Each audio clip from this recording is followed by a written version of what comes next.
આજ સવારથી વરસાદ પણ ચાલુ છે, મારી પાછળ તમે જુઓ છો, ને પવન પણ છે, એટલે ઠંડી બહુ વધારે લાગે છે.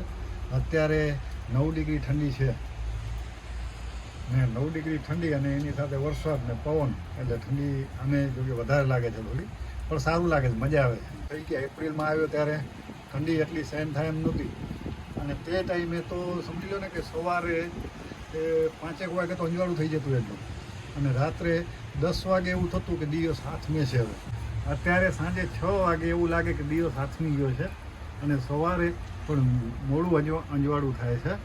તો સારું છે, વેધર બહુ સરસ છે, મજા આવે છે. તો ચાલો અમે પણ દિવાળી મનાવીએ, મંદિર તરફ જશું, તમે પણ દિવાળી મનાવો. હેપી દિવાળી. તો જુઓ દોસ્તો, અહીંયાથી આપણે મીઠાઈ લેવાની છે મંદિર માટે પ્રસાદની, અને ઘર માટે પણ.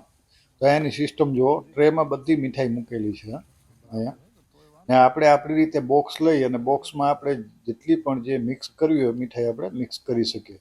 તો અહીંયા પ્લાસ્ટિકના હેન્ડ ગ્લોવ્સ મૂકેલા છે, અને ચીપિયા પણ છે કે જેનાથી આપણે લઈ અને મીઠાઈ બોક્સમાં મૂકી શકીએ, કે જેથી આપણે હાથેથી કોઈ ટચ ન કરે મીઠાઈ. સફાઈ જુઓ, કોઈ અહીંયા નહીં તમને માખી દેખાય નહીં, કાંઈ એકદમ સાફ સુથરું છે. આ જો કાજુ કતરી, બરફી, ચોકલેટ બરફી, કેટલી જાતની તો બરફીઓ છે, પેંડા છે, પછી લાડુ પણ છે, બધી મીઠાઈ છે અહીંયા. ચાલો આપણે હવે આવી ગયા મંદિરમાં. આ જો આ લક્ષ્મીનારાયણનું મંદિર છે સરીમાં, બહુ મોટું મંદિર છે. નવરાત્રિ પણ અહીંયા જ થતી હતી, અને આજે પણ પબ્લિક બહુ બધી છે અહીંયા, કારણ કે એક જ મંદિર છે અહીંયા નજીકમાં, એટલે સરીના લોકો બધા અહીંયા જ આવતા હોય છે. બહુ સારું મંદિર છે. તો ચાલો મિત્રો, સૌને મારા તરફથી હેપી દિવાળી. જય શ્રી રામ.